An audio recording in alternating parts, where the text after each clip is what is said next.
Hi, I'm Scott Kiner. I am your host for this edition of Real Estate Today. This program provides meaningful information to homeowners who are dealing with the real estate crisis.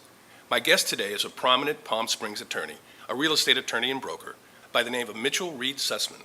Welcome, Mitchell. Good to be here, Scott. Thanks for having me. With the crash of the real estate market, the recession, and the worst job market in decades, many homeowners are turning to bankruptcy.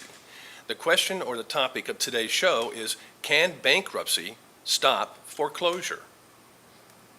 Mitchell, how does bankruptcy work, and does it help a homeowner stave off foreclosure?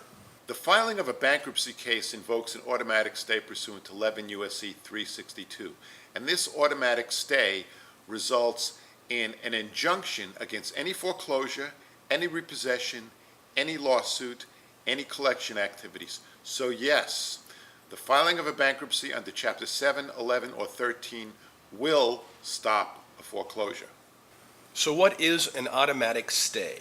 Basically, what it says is that immediately upon the filing of any bankruptcy chapter, 7, 11, or 13, an injunction will issue preventing a foreclosure or any collection activity or lawsuit.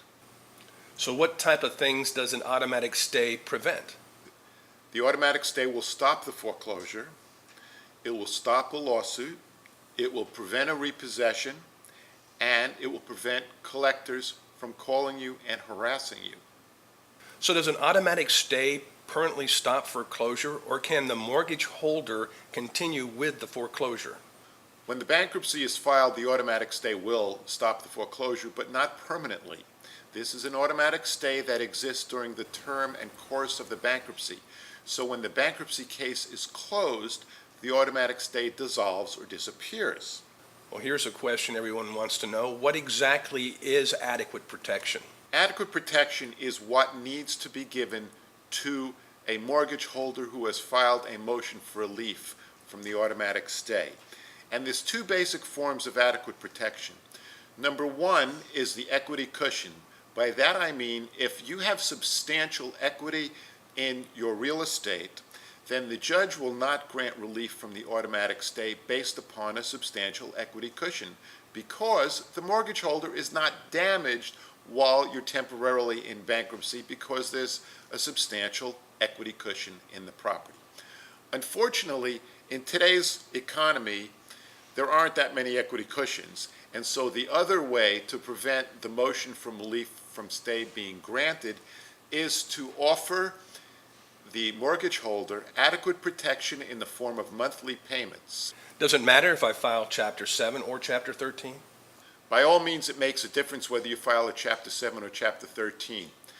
In a Chapter 13, you get the opportunity to keep your home during the course of your plan because the Chapter 13 allows you to cure any arrears and it requires you to make your payments as they fall due. In a Chapter 7, which is a liquidation, the only way you're going to be able to keep the home is if there's a substantial equity cushion or if you make an arrangement with the creditor to provide these regular monthly payments as adequate protection. Chapter 13 is much preferable if it is your desire to keep your home. Thank you, Mitchell. That was very informative. I'm sure our viewers learned something today that can help them through these very difficult economic times. That's today's show.